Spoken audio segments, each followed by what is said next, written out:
Bonjour à tous. Venir de Paris, de Vitry à Paris et repartir ce soir, j'ai un peu hésité.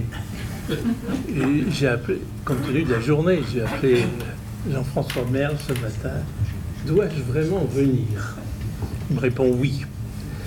Et si je suis venu, malgré ces kilomètres, c'est pour deux raisons.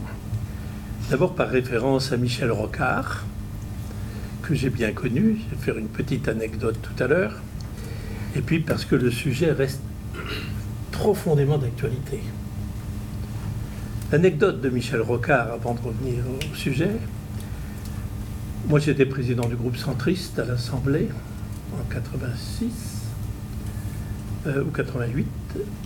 Nous soutenions les 2 tiers du temps Michel Rocard, parce qu'il n'avait pas de majorité sans le Parti communiste. Les 2 tiers du temps. Et au bout de 10 mois, il vient me trouver dans mon bureau, il me dit « Pierre, ne me soutiens plus. J'ai trop de problèmes à l'intérieur du Parti socialiste. » Ça reste d'actualité. Donc voilà, et puis la deuxième raison, c'est parce que nous réfléchissons aussi aux problèmes d'avenir, j'en dirai quelques mots. Nous, c'est en 1984 que nous engageons une réflexion avec les associations, les élus au niveau du territoire sur le développement des phénomènes de pauvreté et surtout de pauvreté des familles au point de départ. Compte tenu en effet ce qui a été dit tout à l'heure sur le père Brzezinski. Et donc nous décidons en 1984 de lancer le revenu minimum familial garanti avec la caisse d'allocation familiale. 500 à 800 personnes en bénéficient, des familles. Nous voyons les insuffisances et nous développons après, toujours quelques mois après, les travaux d'intérêt collectif. 600 personnes en ont bénéficié parce que nous pensions qu'il fallait une contrepartie. Et cette contrepartie, c'était un travail bénévole ou un travail à mi-temps. Et ainsi, sur les 600 personnes, 30% travaillaient dans les services municipaux, 15% dans les établissements de santé, 30% dans les associations et 15% dans les écoles. Mais dès le départ, nous avons vu les faiblesses s'il n'y avait pas devoirs et droits, ou droits et devoirs. Et puis après, Adrien Zeller était secrétaire d'État à ce moment-là aux affaires sociales, il avait la même passion que moi. Nous partons avec le complément local de revenus, c'était 1935 francs par mois, 700 bénéficiaires, et nous avions là signé une convention avec l'État. C'était le 2 juin 86. Et puis est venu le projet de loi relatif au minimum d'insertion que nous avons bien entendu soutenu. Le RMI est entré en vigueur au 1er décembre 1998, puis le RSA, vous le savez mieux que moi, et 17 000 personnes aujourd'hui en bénéficient en Ille-et-Vilaine. Alors, voilà le passé. Nous croyons toujours à cette forme de lutte contre toutes les formes de pauvreté. Et nous estimons que le plus important, c'est le chômage. L'inégalité majeure. Celle qui conduit certes à la pauvreté, mais aussi au déficit de considération, au sentiment d'inutilité sociale. Le déficit de considération étant souvent l'un des points les plus importants. J'ai commencé ma vie professionnelle en Tunisie comme ingénieur agronome sur la frontière tuniso-algérienne. J'ai vécu la guerre de 6 jours avec des étudiants et des lycéens. Ce jour-là, bien entendu, ils espéraient tous l'histoire, la victoire de l'Égypte sur Israël. Et c'est là où j'ai mesuré que l'humiliation, qu'elle soit individuelle ou collective, c'est vraiment la nitroglycérine de la politique. Donc nous estimons, et nous avons toujours travaillé, pour essayer de lier le travail, l'emploi et le logement, comme cela a été dit tout à l'heure. Aujourd'hui, c'est quelques réflexions très rapides. Nous sommes face à un nouveau contexte. C'est vrai que je suis président d'une communauté d'agglo de 82 000 habitants, le taux de chômage est de 5%. Nous voudrions redescendre à 4%. Et dans le même temps où nous continuons à voir le nombre de RSA augmenter, nous avons 400 offres d'emploi non satisfaites. Ça fait réfléchir. Des économistes ont écrit un document disant que le chômage structurel en France est à 8% et à 4% chez nos voisins européens. Troisième réflexion, je vais quelquefois dans les immeubles parce qu'on m'appelle. J'étais la semaine dernière dans un immeuble parce que l'un des personnes qui habitaient, c'était des logements sociaux. Son chien urinait dans les couloirs, il lançait des mégots, il faisait peur aux enfants. J'arrive et je lui dis pourquoi, il a 35 ans, pourquoi vous ne travaillez pas? Il me dit j'ai mal au genou. Il bénéficiait de revenus. Mais j'ai vu 7-8 personnes sortir dans le couloir et me dit monsieur le maire, on en a marre. Nous on a des salaires, on voudrait bien l'amélioration. Et puis vous voyez tous ces gens qui ne travaillent pas, c'est nous qui payons pour eux. Et en plus, ils nous emmerdent. Je reprends exactement les termes. Donc, il y a un mouvement populiste que je mesure, compte tenu peut-être de l'insuffisance du salaire direct. Et les Restos du Cœur, j'y étais ce matin, avant de partir. Et beaucoup de bénévoles que je salue, ils m'expliquent que ça continue à augmenter, et que des gens leur disent directement, vous savez, entre le travail, le SMIC et les prestations. Donc voilà des éléments de réflexion. Et puis, sur le plan économique, moi, il y a 2 chiffres qui expliquent un peu le fait qu'on ait perdu 2 millions d'emplois dans l'industrie et que nous devrions avoir 2 millions d'emplois supplémentaires. Ces 2 chiffres, c'est 610 et 6,1. Je vois sourire. 610, c'est le nombre d'heures de travail en France par habitant. Par habitant. Plus il y a de personnes retraitées, plus il y a de jeunes et d'étudiants. La moyenne des pays européens était à 690. Les pays scandinaves qui veulent maintenir comme nous un État-providence développé sont à 720. Posons-nous la question. Le deuxième point, nous avons consacré dans les 25 dernières années 6,1 de PIB pour les dépenses de l'État-providence. Nos voisins européens sont à 2,4 points. Donc aujourd'hui, pour moi qui crois toujours que le chômage est l'inégalité majeure, je suis convaincu qu'il faut régler ce problème. C'est peut-être aujourd'hui le meilleur moyen de lutter contre les formes de pauvreté. Alors, et c'est ma conclusion. J'estime que quand on peut, on veut. Moi, en 1976, je suis presque élu. J'ai un congrès syndical de la CFDT à Vitré. Ils font un tableau apocalyptique du bassin d'emploi.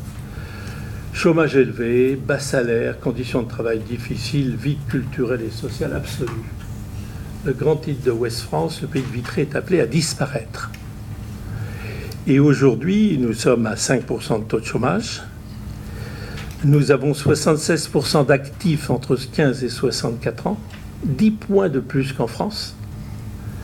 Nous avons 2 fois moins d'aides sociales indirectes, du RMI, etc.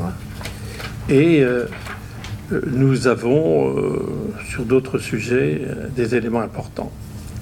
Donc moi, j'estime, et vous avez un rôle important à jouer, ce que je sens le plus important, c'est la revalorisation du travail manuel et de l'intelligence des mains.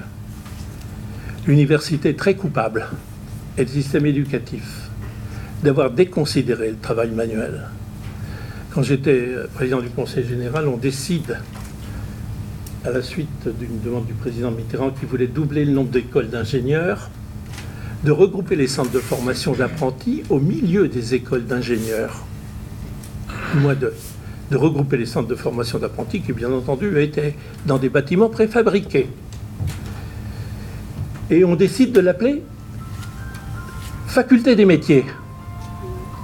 Que n'ai-je entendu de président très progressiste d'une université qui ose m'appeler en disant « Monsieur le Président, Si vous osez appeler faculté des métiers un centre de formation d'apprentis, c'est vraiment que vous voulez humilier l'université française. Entendre ça. C'est pas totalement disparu, c'était il y a 20 ans. Mais quand je vois l'angoisse des familles aujourd'hui, quand on oriente les jeunes, leurs enfants, vers l'enseignement technique et l'enseignement professionnel, ou à la fin du lycée, vous mesurez que nous avons encore un sacré boulot à faire. Et si nous le faisons, nous pouvons réduire le chômage et la pauvreté. Et nous avons une proposition, c'est de créer une université des métiers sur un bassin d'emploi de Laval, Vitré-Fougères, pour donner la même considération qu'on s'oriente vers un bac professionnel ou vers des systèmes de formation technique. Donc je dis le besoin de considération, le système de formation, la revalorisation du travail manuel. Je le dis et je le répète parce que je crois les ouvriers n'ont pas dans la société française la considération et parfois le salaire. Et puis changer la politique par le terrain plutôt que d'en haut. Système centralisé bureaucratique, la plus mauvaise des décisions, je l'ai dit à mon voisin, ça a été les décisions prises sur le logement. J'ai voté Macron au premier tour, j'ai fini par là. Et quand je vois la loi sur le logement, je suis stupéfait. Et tous les élus se réunissent en Bretagne, ça n'a plus d'importance, au cœur de la Bretagne. Ah non, mais c'était avant Locminé.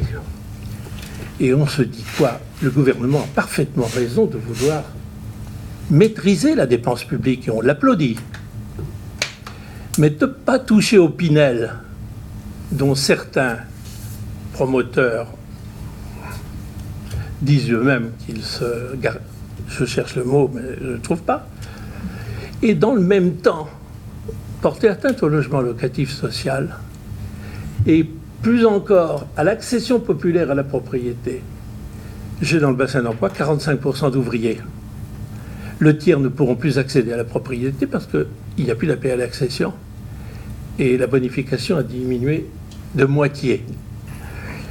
Donc je dis, il y a des décisions qui se prennent d'en haut, qui sont stupéfaites, peut-être par un environnement de personnes qui n'ont pas quitté le périphérique et qui pensent avoir la vérité. Donc ma conclusion, c'est de dire oui, il faut lutter contre la pauvreté. 2, on peut redévelopper l'emploi en France et le salaire direct est un des éléments et la maîtrise de la dépense publique, mais ça passe par la revalorisation du travail manuel et l'adaptation de notre système de formation. Mais quand on voit la diminution du poids de l'industrie en France, on se dit, voilà.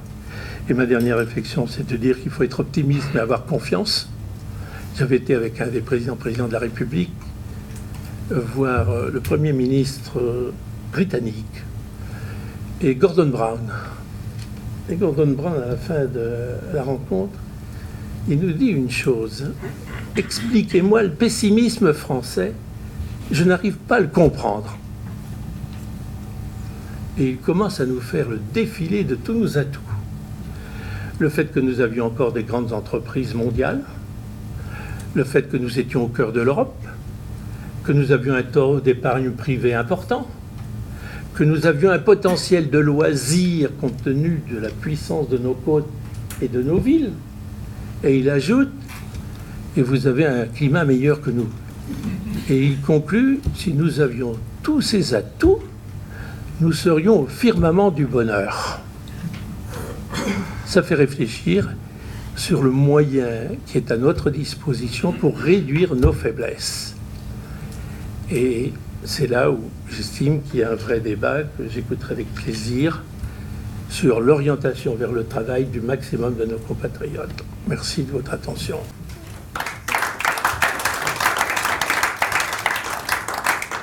Donc Bernard Poignant sur le rôle des clubs convaincre et en particulier le rôle de Jean-Claude Boulard. Alors, je ne vais pas développer tout ça quand même, mais j'ai repris mon cahier rocardien qui est là. Parce que Jean-François, il m'a forcé finalement à reprendre mon cahier 85-88. Parce que moi, je note beaucoup. La mémoire est un outil important, mais il a ses fragilités. Et je me suis occupé des clubs de 85, quand Rocard quitte le gouvernement, à 88, quand moi-même je redeviens député, puis maire de Quimper. Donc d'autres s'en sont occupés. Et c'est une période, 85-88, c'est la période de mon cahier, où Rocard se prépare à être candidat à l'élection présidentielle, persuadé que Mitterrand ne le sera pas. En 85, persuadé que la gauche va perdre l'élection, c'est pas trompé, de peu, mais enfin, il a perdu quand même, et que Mitterrand ne survivra pas à la cohabitation. C'est comme ça, on pense comme ça. Il ne faut pas faire d'anachronisme en la matière. Donc j'ai repris mon cahier, j'ai bien vérifié d'ailleurs que dans les intervenants des clubs, Sylvie Hubac était bien marquée, je l'ai là. Et tu habitais à l'époque, je cite l'adresse parce que tu as changé, 18 rue du Ray. Voilà. Donc, si vous voulez, j'ai toute la liste des intervenants dans les clubs.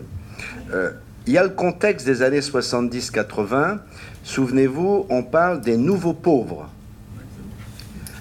Pas du temps de Mitterrand, du temps de Raymond Barre. On parle des nouveaux pauvres. Et on voit dans ces années-là, et aussi début 80 avec Mitterrand, et malheureusement au-delà, des gens qui dorment dans la rue. Pas entre guillemets le clochard habituel dont la population est familière finalement. Non. Des jeunes ou des jeunes adultes qui dorment dans la rue. Donc la société, elle est interpellée par ça. Alors il y a justement des lieux où des expérimentations se font dans l'ouest et dans l'est de la France. C'est pas par hasard. Par les démocrates chrétiens et par les sociodémocrates. C'est ça la réalité. Sylvie citait Belfort, moi j'ajoute, je crois, Besançon, avec le maire était, que je retrouve bien son nom, Roger, je l'ai bien connu, Robert Schwinn, qui était lui aussi un rocardien. Le Mans, c'est différent, parce que Jean-Claude Boulard, à l'époque, il est président de la communauté, il n'est pas maire du Mans. Le Mans est en communauté urbaine, et il n'est pas parlementaire. Voilà, mais ça commence à travailler les têtes. Et l'île-et-Vilaine. Et je pense que c'est un exemple autour de cette question-là. Il y a d'autres questions, je pense à la question européenne, où ces deux familles politiques, que moi je résume en disant les sociodémocrates chrétiens, c'est beaucoup plus simple, se retrouvent après avoir été séparés pendant et sont toujours d'ailleurs en partie, un peu moins, maintenant le paysage est un peu écartelé, ils étaient séparés dans cette période à la fois par l'alliance avec les communistes, par les nationalisations et par la querelle scolaire. C'est ça qui empêchait finalement ces deux courants de se retrouver, mais ils se retrouvaient sur certains sujets, dont celui-là. Alors les clubs convaincus en ont parlé. Ils en ont parlé, mais dans mes cahiers, pas énormément finalement. Alors ils se réunissaient, les clubs et les rocardiens du Parti socialiste, parce qu'il ne faut pas croire qu'il y avait des coupures. Il y avait des membres du PS rocardiens dans les clubs, et quand il y avait des réunions de tous les rocardiens, ils s'y retrouvaient. Donc c'est un peu entremêlé. Je vois par exemple la réunion des rocardiens du 26 avril 1986 à Saint-Quentin en Yvelines. Michel Rocard commence son intervention. Quoi faire pour gagner la prochaine fois ? Quoi faire pour gagner la prochaine fois ? On vient de perdre, Mitterrand cohabite. Et auparavant, Patrick Vivray avait lancé cette question, qu'avons-nous appris du pouvoir ? On peut la reprendre d'ailleurs. Je vous donne les réponses de Rocard, que j'ai notées. Il faudra secouer la Bastille Éducation nationale, après l'échec de la loi Savary de 1984. La Bastille, pas le mammouth. Il faudra réduire les rigidités pour tout ce qui touche le temps de travail. Et puis, il faudra, alors c'est là qu'il intervient, parce que ça le travaille lui aussi, il faudra réfléchir à un minimum social garanti. Donne pas de montant, comme une sorte de revenu minimal vital, comme il y a un revenu minimum salarial, qui à l'époque doit déjà s'appeler SMIC et non pas SMIC, parce qu'à l'origine, il ne s'appelle pas SMIC, il s'appelle Salaire Minimum Interprofessionnel Garanti. Et puis, comme le minimum vieillesse, dont il faut se rappeler que c'est une décision de la gauche par le gouvernement de Guy Mollet en 1956. C'est là que c'est né, financé par la vignette automobile. Voilà, donc ça commence à évoquer ça. Mais j'allais dire sans plus, quoi. Et ça continue, les clubs des jeunes rocardiens, le club Forum se réunit en septembre 86. Moi, je suis censé m'en occuper, mais j'arrive pas, parce que Valls, Fuchs et Boer, c'est pas contrôlable, vous comprenez, c'est impossible. Donc, mais je dois suivre leur club. Et ils mettent à leur ordre du jour les nouvelles solidarités. Et dans les nouvelles solidarités, il y a cette idée qui trottine un peu dans les têtes. Et on retrouve la même chose, ou presque la même chose, dans une réunion à Saint-Quentin, le 31 janvier 1987, donc on est dans la période, on s'approche de la présidentielle. Ce jour-là, d'ailleurs, Pierre, j'ai noté tout ça, Rocard parlera de stratégie politique, et il dira, en évoquant les centristes, « N'en parlez jamais, leur parlez toujours ». N'en parlez jamais, ça c'est pour le Parti Socialiste, et en parlez toujours, c'est pour vous. Et à la suite de ça, le PS prépare son congrès de 1987 à Lille. Il sera accepté un amendement pour créer un revenu minimum. C'est retenu par le... À l'époque, les congrès avaient un peu d'importance, hein. Ils en ont beaucoup moins maintenant, mais on les regardait d'un peu plus près. Donc à cette époque, la majorité du Parti Socialiste, qui est tenue par Mitterrand de l'Élysée forcément, mais par Lionel Jospin. Et ils ont à l'époque cette idée que, le sait-il, j'en sais rien, que Mitterrand se représentera et que d'une certaine façon, il faut faire atterrir Rocard pour que ça se passe bien. Voilà. Rocard dit d'ailleurs dans mes papiers, jamais Mitterrand me nommera Premier ministre. C'est daté.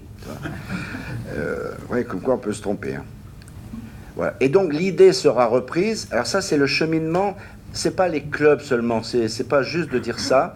C'est le cheminement des rocardiens en général, qu'ils soient dans le Parti Socialiste, qu'ils soient dans les clubs ou qu'ils soient, on dirait aujourd'hui, dans la société civile. C'est une sensibilité rocardienne qui défend cette idée. Et on la retrouve dans les clubs, mais pas massivement dans les clubs. Elle est reprise dans la lettre aux Français de Mitterrand. Qu'est-ce qu'on retient de la lettre aux Français de Mitterrand? Deux choses très simples. Ça m'est arrivé il y a 2 ou 3 ans pour François Hollande de la relire, la lettre à tous les Français. Il n'y a rien dedans.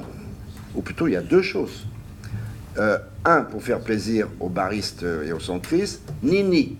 Pas de privatisation, on arrête le film, quoi. On arrête ça, on joue plus à ça, point final. Ça plaît aux baristes. Et on va créer un revenu minimum qu'on financera par le retour de l'impôt sur la fortune. Ça, c'est bien pour la gauche. Donc ça s'appelle la synthèse, hein, pour réussir l'atterrissage du second tour. C'est à peu près, pour moi, de mémoire, je n'ai pas relu pour venir à ce colloque la lettre à tous les Français, mais de mémoire, c'est à peu près ça qui reste, quoi, hein, sans compter les aspects de campagne proprement dit, quoi. Mais on ne parle pas à l'époque, et Pierre l'a dit au début de son propos, justement, ils ont été en Ille-et-Vilaine tout de suite sensibles à cette question. Dans mes cahiers, je retrouve revenu minimum garanti, revenu minimum, etc. Mais pas le I d'insertion. Et alors, là, c'est pareil. Jean-Claude Boulard, qui est dans les réunions, en tout cas, plaidait beaucoup pour ce revenu minimum. Mais lui n'était pas, à ma connaissance, favorable à ce qu'on introduise autre chose que revenu et minimum, pas plus. Et ça a été tranché. Mais ça, à la limite, c'est quand on n'est pas au pouvoir. Mais arrivé au pouvoir, la question se pose. Hein, c'est un financement public, qu'est-ce qu'on fait, quoi, hein? Et c'est là que Rocard, alors je ne sais pas comment ça s'est fait, mais a dû trancher qu'il y aura le I. Revenu minimum d'insertion. Il y aura le I. Mais ça figure pas, je suis honnête, ça figure pas dans mes cahiers, ça. Je vois revenu minimum, j'ai reçu, alors je fais une parenthèse, je recevais un tas de gens Par exemple, j'ai reçu qui s'intéressait au club de Rocard et à Rocard. J'ai reçu le 5 novembre 1946 Nicolas Dupont-Aignan. Voilà, il sortait de l'ENA et il était à l'ENA et il vient me présenter son club qui s'appelle Île-de-France Avenir. Il veut la deuxième étape de la décentralisation. C'est le temps des citoyens, me dit-il. On est 150, on fait des débats. Voilà, on est aidé, je ne sais pas ce que c'est, Pierre va peut-être me le dire, par le club Pernod. Ça existe, hein? Pernod, peut-être que j'ai mal écrit. Et il avait un grand projet qui était la Seine, et Roland Castro était en train de faire à sa demande un travail sur cette question. Donc j'ai reçu Dupont-Aignan, j'en ai là la preuve flagrante, mais pas interdit à quelqu'un de connaître sa propre évolution. Voilà. Mais j'avais oublié ça. Parce que quand on prend ces cahiers, un tas de trucs qu'on retrouve et qu'on a oubliés, parce que la mémoire est extrêmement fait du tri sélectif, et là j'ai retrouvé le Nicolas Dupont-Aignan. Bref, donc Boulard n'était pas, tant qu'on en parlait, en tout cas jusqu'en 1988, n'était pas celui qui plaidait fortement pour ce revenu dans le cercle rocardien, mais sans contrepartie. Et là, Rocard a voulu qu'il y ait un lien avec un travail, une activité, une formation. En gros, si je résume, on te donne, tu donnes. Voilà. Mais alors, je termine par là parce que c'était pas finalement, même aujourd'hui, cette affaire de revenu universel dont on a parlé pendant la campagne, ça revient. C'est une vieille affaire. Le droit au travail n'a été reconnu qu'une seule fois dans la Constitution française, c'est en 1848, et au nom de ce droit figurant dans la Constitution, les gouvernements de l'époque ont créé les ateliers nationaux, qu'ils ont dû fermer parce que c'était pas gérable pour le budget, et en les fermant, il y a eu les massacres de juin 48. C'est comme ça que ça s'est passé. Les ateliers nationaux sont liés à l'introduction du droit au travail dans la Constitution. Alors j'ai vérifié la nôtre, hein, ça n'existe pas. Vous savez, quelquefois, on dit oui, le droit au... Non, il n'existe pas. La phrase exacte, et je pense que... Hein? Je vais te lire. Je vais lire le préambule. Parce que le préambule fait partie du bloc constitutionnel. Et il est dit ceci. Et ça, je trouve qu'on ne le dit pas assez. L'article 5 du préambule, chacun a le devoir de travailler et le droit d'obtenir un emploi. Et la Constitution française, par son préambule de 1946, issue des réflexions du Conseil national de la résistance aussi, a équilibré sa phrase entre le devoir et le droit. Et c'est une question qui finalement, elle n'a pas disparu, elle est toujours là. Et elle revient, y compris quand on parle de l'assurance chômage, quand on parle de tel ou tel droit minimum, elle revient en permanence. Moi, je suis de ceux qui pensent qu'il ne faut pas décrocher les droits du devoir et du travail. C'est mon point de vue. Alors, une fois que le RMI est voté, le 30 novembre, moi, je l'ai voté, Pierre aussi, je pense. Hein, on a dû voter tout ça, peut-être à l'unanimité, d'ailleurs, je ne me souviens plus. Jean-François, c'était unanime, le vote, hein? Il y a 3, il y a 4. Moins 4, voilà.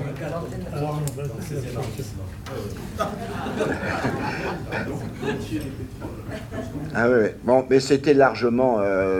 c'est dans la suite de 88, enfin voilà, c'est le grand mouvement du second mandat de Mitterrand. Mais une question pour des maires, dont moi-même, va se poser à un moment donné. Si la personne ne joue pas l'insertion, est-ce qu'on coupe le crédit? C'est une question que moi j'ai eu à me poser, parce qu'il faut bien voir que quand vous êtes maire, bon, c'est les caisses d'allocation familiale, d'accord, mais ils travaillent en étroite collaboration avec les centres communaux d'action sociale.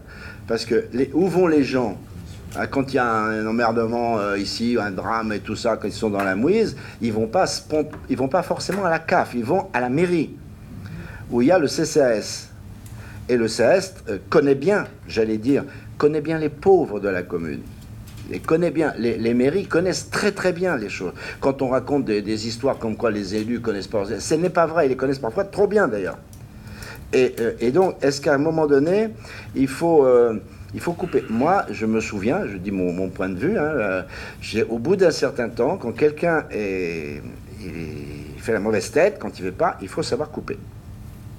Mais il faut faire très attention à ce que couper, ça soit un remède pire que le mal, quoi.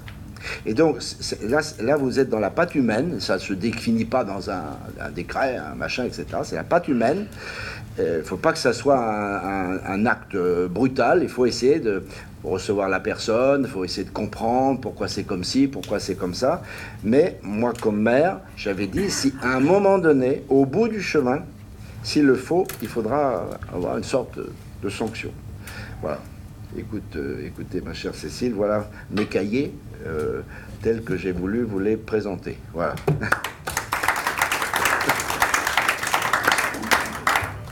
Juste à la demande de Pierre Meignery, et il a raison, comme il y a quelques intervenants après qui ne seront pas là, s'il y a une ou deux questions sur l'histoire. François Landais, j'ai été dans la première délégation qui a mis en place le RMI avec Bertrand Fragonard. Je voudrais rappeler un complément simplement, c'est que dans l'élection présidentielle de 88, les trois principaux candidats, pas simplement le président Mitterrand, mais aussi Chirac et Balladur, avaient un revenu minimum dans leur programme.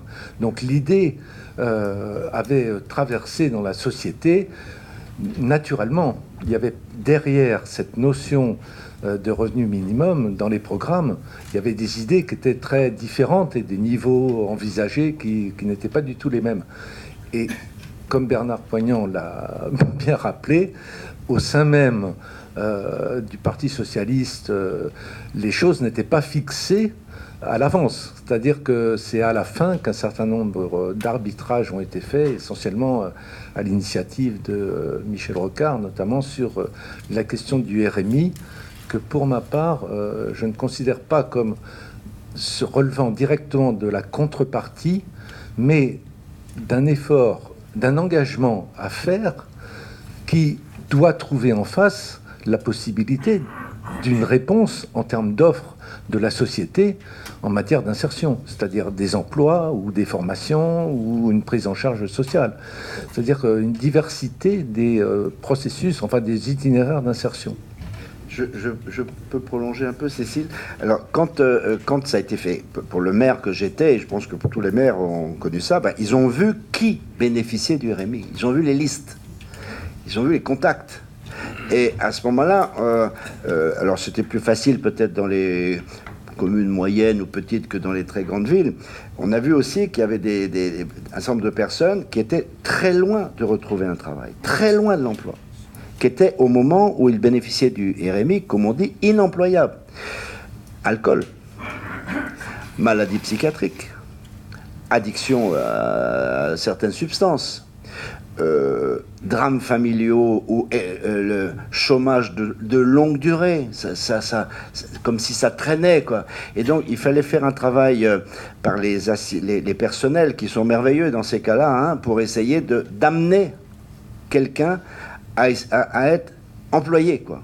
Et ça, c'était c'était une difficulté, que le fait d'avoir l'occasion, on connaît les noms, on connaît les noms, on connaît tout le monde, enfin on connaît tout le monde. Les services sociaux connaissent bien les personnes. Voilà. Oui, bonjour, Marc de Basquiat, je préside l'association pour l'instauration d'un revenu d'existence. Et je suis très ému d'être dans cette salle avec toutes les personnes qui sont vraiment les acteurs de l'histoire sur ce sujet-là. Moi-même, je ne l'ai pas vécu, parce qu'en 88, j'étais un peu sur autre chose à l'époque. Bon, je n'ai pas vécu ça. Par contre, ces dernières années, j'ai beaucoup discuté avec Lionel Stelléru. Et Stelléru, qui avait écrit en 1974 son livre sur vaincre la pauvreté dans les pays riches, lui, son concept était un concept fiscal. Et dans tout ce que vous avez évoqué pour l'instant, je ne vois nulle part évoquer de sujet sur la fiscalité. Donc ça m'intéresserait beaucoup de savoir, effectivement, si ça a été évoqué ou pas, à un moment, de faire une réforme plutôt fiscale que sociale à cette période-là. Bonjour. Moi, je voudrais... Brigitte Charbonneau, je faisais aussi partie de la délégation interministérielle au RMI, avec Bertrand Fragonard et François Landais. Je voudrais revenir plus fortement encore que François sur ce qu'il vient de dire. Non, l'insertion, c'était pas une contrepartie. L'insertion, c'était l'État, les collectivités, qui mettait à disposition des gens. Excusez-moi, je n'ai pas précisé, moi je venais de l'ANPE.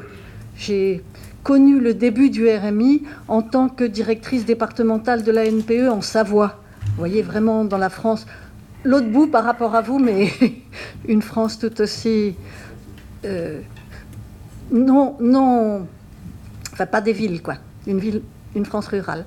Et vraiment, ce qui était extrêmement important quand le RMI est arrivé, c'était que nous, les institutions, nous mettions à disposition des gens de nouveaux moyens d'accéder au travail. Je me souviens des batailles, j'ai oublié, excusez-moi, là j'ai dans le nom des premiers contrats aidés, mais ces contrats aidés, c'était formidable pour nous. Non, les TUC, c'était que pour les jeunes. C'est pour ça que je ne me souviens pas les CES. Merci François, quel meilleur. C'était pas de la contrepartie. Pour moi, vraiment, c'était... je reprenais toujours cette maxime réputée chinoise.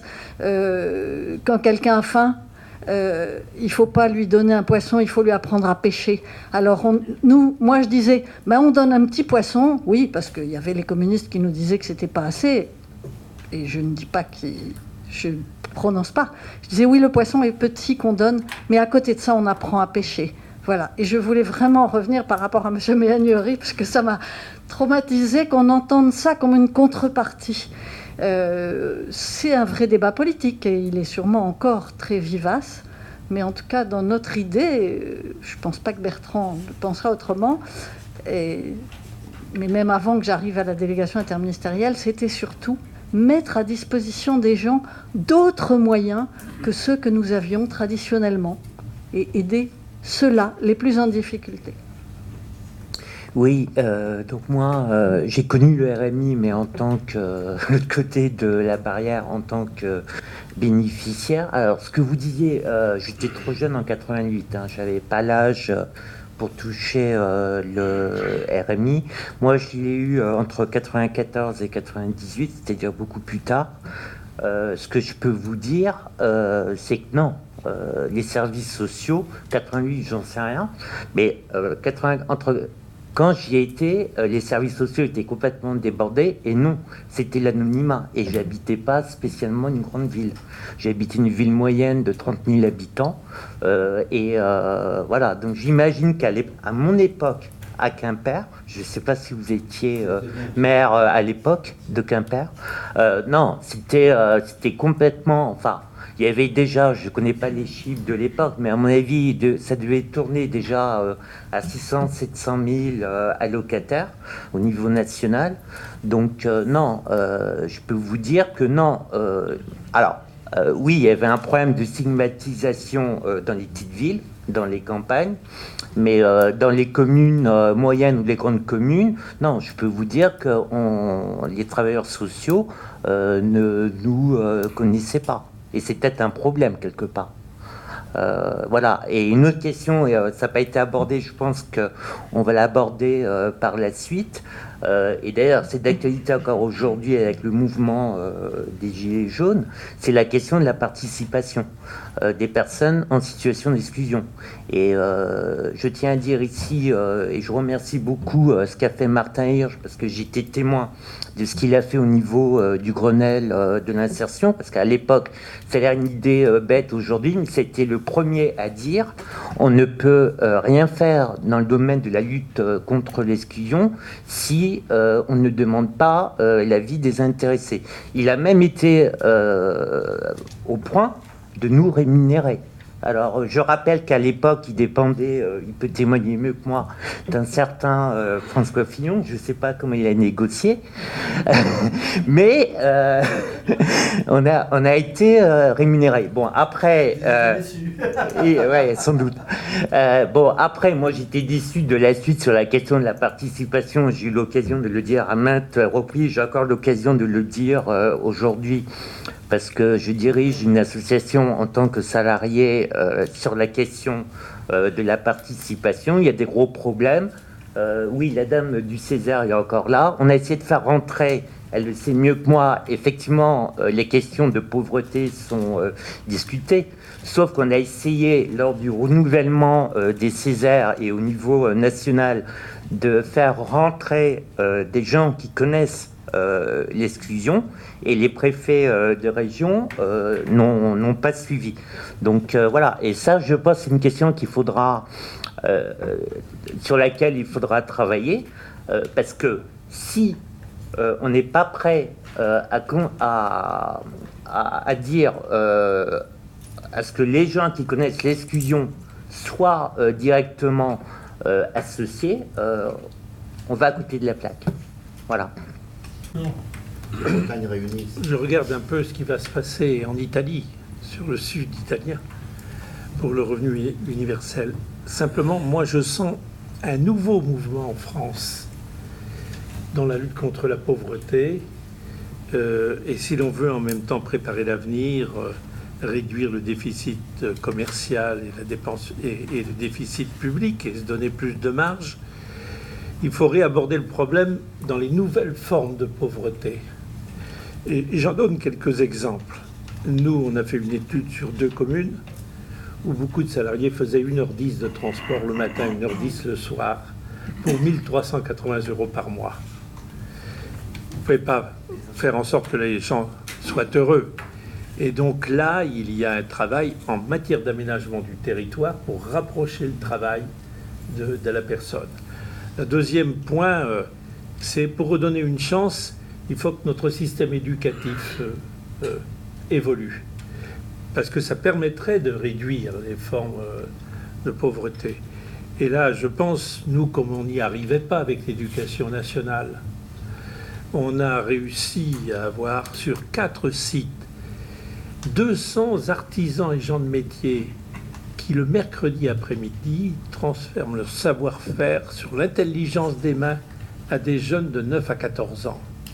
12 ans après, il n'y a pas de décrochage scolaire.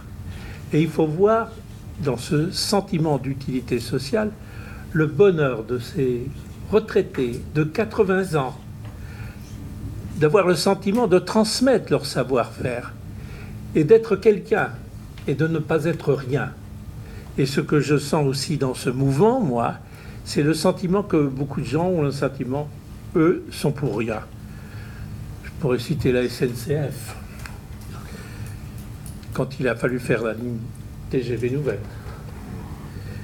Chez moi, les gens ne voulaient pas. En disant, on ne va pas quand même dépenser 3 milliards pour gagner 25 minutes sur Rennes. J'ai réussi à les convaincre en disant, mais pensez à Quimper et à Brest. Nous, on est à l'est de la Bretagne. On a réussi à les convaincre. Les gens ont été traversés, 40, 50 km sur la Mayenne et l'Ille-et-Vilaine. Ils ont dit aux gens, ne vous inquiétez pas. Le bruit, ce sera 60 décibels, maximum. Quand la ligne est faite, on s'aperçoit que c'est 60 décibels sur 24 heures. Donc il y a 500 personnes qui ont perdu 30 à 40% de leur valeur.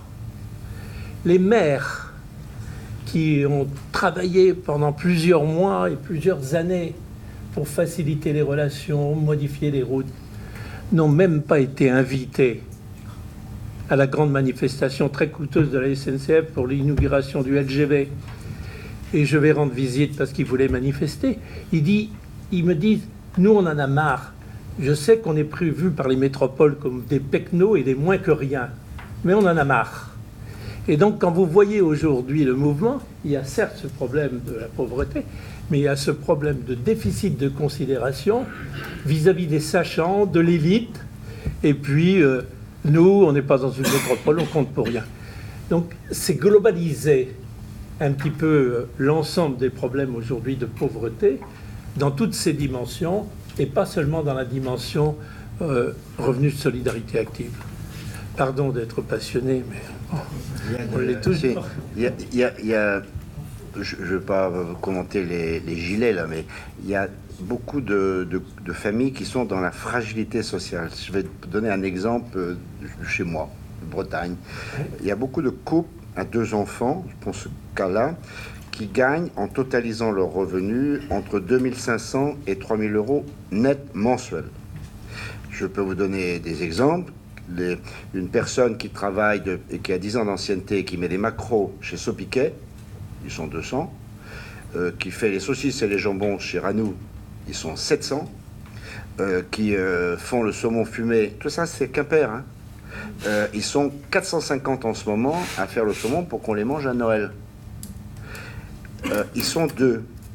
L'un travaille, ou l'une, dans ces endroits, dans ces usines-là. L'autre est aide-soignante titulaire à l'hôpital, le tout à temps plein. Ça fait 2500 à 3000 euros net mensuels. Mais c'est vrai qu'ils ont été... ils veulent une petite maison pour les enfants. Puis ils veulent un petit jardin. C'est normal, ça. Alors, mais ils vont pas le trouver dans la ville de Quimper. Alors, un peu peut-être, mais ils vont être plus loin. Mais comme les horaires sont décalés, il faut 2 véhicules. Et les gosses, il faut quand même qu'ils aillent faire la musique, au sport. Du coup, c'est pas les pauvres. Et personnellement, j'ai été voir ceux qui se rassemblaient à Quimper là, pour voir, ressentir. J'ai vu, c'est pas les pauvres qui étaient dans la rue, c'est pas les chômeurs. C'était des gens que j'appelle de fragilité. Il faut pas grand-chose pour que ça bascule, quoi. Quand vous gagnez de 2005 à 3000, et ils peuvent avoir une petite maison avec le prix du terrain et tout ça. Ils peuvent avoir une petite maison. Au moindre drame, c'est cata, quoi. Et donc, je ne sais pas comment appeler. C'est pas la pauvreté. Ils sont pas dans la statistique de la pauvreté. Ils sont pas dans la statistique. Ils sont, moi je mets une sorte de taux de fragilité sociale, je ne sais pas comment dire, hein, ça n'a pas tellement de sens de dire ça, mais c'est ceux-là, ils sont très nombreux. Et comme j'ai tendance à penser que les gens en colère, ils mangent leur plat dans l'isoloir, il faut faire très attention. Faire très attention. Et donc, on sort du RMI en disant ça, Pierre et moi, on sort du RMI, évidemment. On a fait un peu d'histoire, si on peut dire, de cette affaire. Mais il y a ces réalités-là. Je ne sais d'ailleurs pas comment ça se résout d'un coup de baguette magique, mais je sais que c'est... Je sens ça, moi, je sens ça chez moi, quoi, vous voyez. Je le ressens. Même dans la rue, quoi. C'est pas compliqué, si je puis dire.